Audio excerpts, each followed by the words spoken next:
Hello guys, welcome back to Pharma Galaxy.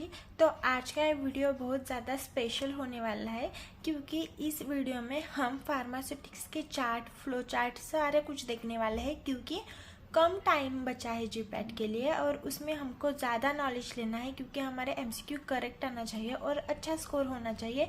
इस वजह से हम आज चार्ट में देखने वाले हैं, चार्ट में कौन से चार्ट इम्पोर्टेंस होने वाले हैं स्यूटिस के लिए। तो वीडियो को स्टार्ट करते हैं। Without skip my video last तक ज़रूर देखना, बहुत नॉलेज गेन होगा।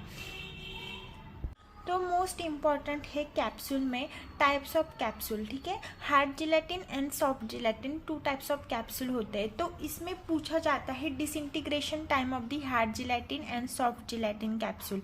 तो बच्चे क्या कर लेते हैं, हार्ड वर्ड से 60 मिनट लगा देते हैं, पर हार्ड वर्ड से 60 मिनट डिसइंटीग्रेशन टाइम नहीं है।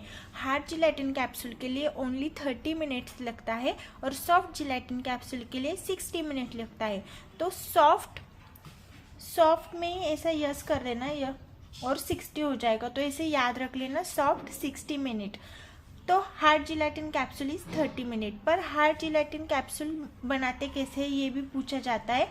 तो जिलेटिन, शुगर एंड वाटर, ये 3 ऐड करके हार्ड जिलेटिन कैप्सूल बनता है और dry fill capsule. Okay, soft gelatin capsule आपने देखा होगा, विटामिन ई कैप्सूल, तो वो लिक्विड रहता है उसके अंदर, तो वो लिक्विड के लिए यूज़ किया जाता है और ये बनता किससे है, जिलेटिन, प्लास्टिसाइजर एंड वाटर।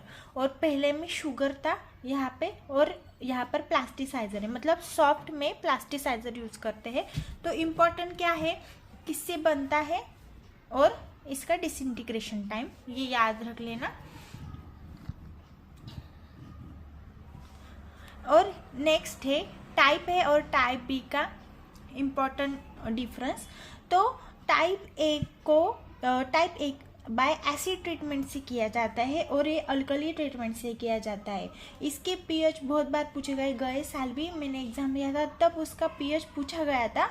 तो आइसोइलेक्ट्रिक पॉइंट टाइप ए का 9 होता है, ठीक है, आप याद रख लेना। टाइप ए का 9 होता है और टाइप बी का डिवाइड बाय 2 कर देना 4.7, मतलब अकॉर्डिंग टू 4.5 4.7 होगा।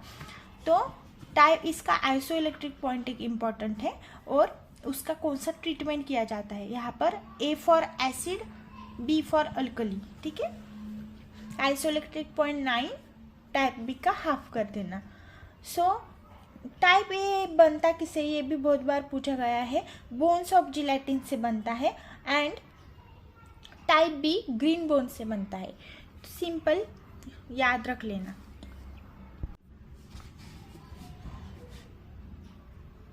तो अब हम देखते हैं कैप्सूल साइज। तो कैप्सूल साइज बहुत इम्पॉर्टेंट है, हमेशा पूछा गया है। जो 000 होता है वो कैप्सूल साइज सबसे लार्जेस्ट कैप्सूल साइज है और 5 सबसे लोएस्ट कैप्सूल साइज है, ठीक है। तो 0 1 2 3 4 5 यहाँ तक कैप्सूल साइज है। बीपी एंड आईपी, तो बीपी में क्या करना है आपको, एक सिंपल ट्रिक याद रखना है। 5 यहाँ पर 0.1 2 3 4 5 6 नहीं लिखना है, डायरेक्ट 7, मतलब उल्टा जाना है। तो आपको अच्छे से याद हो गया होगा कि नीचे से 5 को यहाँ पर 1 2 3 4 5 डायरेक्ट 7, तो बीपी आपको याद हो गया होगा। और आईपी में भी वैसा ही है, बट 1 2 3 5 6, मतलब 4 नहीं है, 4 की जगह फिर से 3 है और 5 एंड 6 है। तो कैप्सूल साइज अच्छे से याद कर लेना, क्वेश्चन पूछे जाते हैं। नेक्स्ट महत्वपूर्ण चार्ट है टैबलेट में का डोसेज फॉर्म का। तो आप सभी को पता है uncoated, coated, film coated, enteric coated, hard gelatin capsule and soft gelatin capsule, इसके टाइम याद रखना है। तो आप सभी को पता है अनकोटेड टैबलेट मतलब नॉर्मल पैरासीटामॉल, ये विदिन 15 मिनट में डिसइंटीग्रेट हो जाता है, ठीक है। और कोटेड 60 मिनट में ही हो जाता है। Film coated and coated tablet, film sugar coated tablet 60 minutes के लिए। एंटरिक कोटेड मतलब थैलेट वाले ड्रग्स, वो 3 आवर्स में स्मॉल इंटेस्टाइन में डिसइंटीग्रेट हो जाते हैं। हार्ड जिलेटिन कैप्सूल देखा हमने 30 मिनट, सॉफ्ट जिलेटिन 60 मिनट। तो ये चार्ट एक इम्पॉर्टेंट है। तो अब हम नेक्स्ट इम्पॉर्टेंट देखते हैं पैरेंटल में क्लासिफिकेशन में क्वेश्चन पूछे जाते हैं small volume parental and large volume parental. ठीक है, स्मॉल वॉल्यूम पैरेंटल का वॉल्यूम पूछा जा सकता है जो कि स्मॉल, नाम में ही स्मॉल है तो 100 ml और 100 ml से नीचे का। लार्ज 1000 ml तक उसका वॉल्यूम रहता है। तो स्मॉल वॉल्यूम पैरेंटल मतलब कौन से यूज़ किए जाते हैं, सबक्यूटेनियस, इंट्रामस्कुलर, इंट्रावेनस, थ्रू हमको स्मॉल वॉल्यूम पैरेंटल दिए जाते हैं पेशेंट को। और लार्ज वॉल्यूम पैरेंटल मतलब सलाइन वगैरह वो आईवी थ्रू ही देते हैं। तो ये इम्पॉर्टेंट है, आईवी। लार्ज में ओनली आईवी याद रखना, स्मॉल में सारा कुछ आ जाएगा। Dosage unit form simple and multiple small में, और लार्ज में ओनली सिंगल एंड मल्टीपल, और लार्ज में single. Preservative important, small volume parental में प्रिजर्वेटिव यूज़ किए जाते हैं पर लार्ज वॉल्यूम पैरेंटल में प्रिजर्वेटिव यूज़ नहीं किए जाते। स्मॉल वॉल्यूम पैरेंटल में बफर यूज़ किए जाते हैं, लार्ज वॉल्यूम पैरेंटल में नहीं किए जाते।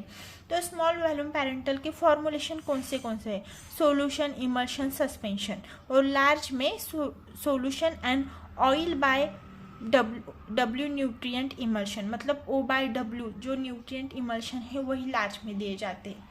तो यहाँ पर है ना, एक बार पायरोजेनिसिटी पूछी गई थी। स्मॉल वॉल्यूम पैरेंटल में पायरोजन फ्री रहता है, कभी कभी इसेंशियल नहीं है, कभी कभी पायरोजेनिसिटी हो सकती है, पर लार्ज हम इंट्रामस्कुलर थ्रू दे रहे हैं तो ये पायरोजन फ्री रहना, आइसोटोनिसिटी रहना बहुत ज़्यादा इम्पोर्टेंट है। उसके यूज़ देखते हैं थेराप्यूटिक एंड डायग्नोस्टिक। लार्ज में न्यूट्रिशन, डिटॉक्सिफिकेशन ड्यूरिंग सर्जरी। तो ये चार्ट बहुत ज़्यादा इम्पॉर्टेंट है, आप सभी को पता है, एक बार देख लेना जिपैट होने से पहले। अब हम नेक्स्ट इम्पॉर्टेंट चार्ट देख लेते हैं जो कि न्यूटोनियन प्लास्टिक रियोलॉजी से पूछा जा सकता है। उसका रेशो पूछा जा सकता है, फेज वॉल्यूम रेशो।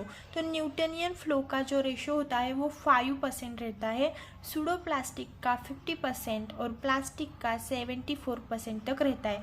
तो एक बार 74% प्लास्टिक फ्लो का पूछा गया है तो ये तीनों याद रखना, 5, 50, 74, न्यूटोनियन, प्लास्टिक एंड प्लास्टिक। तो अब हम नेक्स्ट इम्पॉर्टेंट चार्ट देखते हैं, आइडेंटिफिकेशन ऑफ द प्रोपेलेंट। उसकी प्रॉपर्टी है, और प्रोपेलेंट का आइडेंटिफिकेशन करने के लिए मेथड्स यूज किए जाते हैं, गैस क्रोमेटोग्राफी और IR स्पेक्ट्रोस्कोपी। इसमें से भी क्वेश्चन पूछा गया है, जो चार्ट है उसमें से सभी से क्वेश्चन पूछे गए हैं। ठीक है, तो अच्छे से याद कर लेना, identification of the propellant, gas chromatography, IR spectroscopy. ठीक है, प्रॉपर्टी। अब नेक्स्ट है डेंसिटी कैसे मेजर करते हैं, हाइड्रोमीटर एंड पिक्नोमीटर। ठीक है, ये 2 इंस्ट्रूमेंट यूज़ करके डेंसिटी फाइंड आउट करते हैं। मॉइस्चर आप सभी को पता है, गैस क्रोमेटोग्राफी और कार्ल फिशर मेथड से हम मॉइस्चर यूज़ करते हैं। कंफ्यूज बिल्कुल नहीं होना है, गैस क्रोमेटोग्राफी प्रोपेलेंट आइडेंटिफिकेशन और मॉइस्चर आइडेंटिफिकेशन बोथ के लिए यूज़ किया जाता है।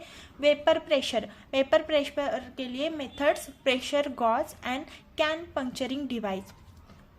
ठीक है, ये मेथड आप एक बार देख लेना। अब नेक्स्ट इम्पॉर्टेंट टैबलेट में का चार्ट है वेट वेरिएशन टेस्ट का, जो कि IP और USP का है। तो IP में आपको याद रख लेना है 2 चीज़, लेस देन 85 और ग्रेटर देन 250। ठीक है, आपने 85 याद रख लिया, यहाँ पर 85 लिया, नीचे का 250 लिया, तो ये याद रख लेना। और यहाँ पे वेरिएशन लिखना है 10 to 5 तक, 10 लिख दिया, 5 लिख दिया, 10 और 5 के बीच में का 7.5। ठीक है, और US में क्या होता है, यहाँ पर 85 और 250 होता है अकॉर्डिंग टू इंडियन फार्माकोपी। यहाँ पर USP में क्या होता है, 130 to 324। आपको याद रखना ही पड़ेगा, USP में 130 यहाँ पर लिख लिया, नीचे का 324 लिख लिया, पर वेट वेरिएशन क्या है, सेम है। तो वेट वेरिएशन टैबलेट कंटेंट जो होता है, proper amount of the drug होता है, उसके लिए यूज़ किया जाता है। ठीक है, तो इसमें यही एक चार्ट बहुत ज़्यादा इम्पॉर्टेंट है। और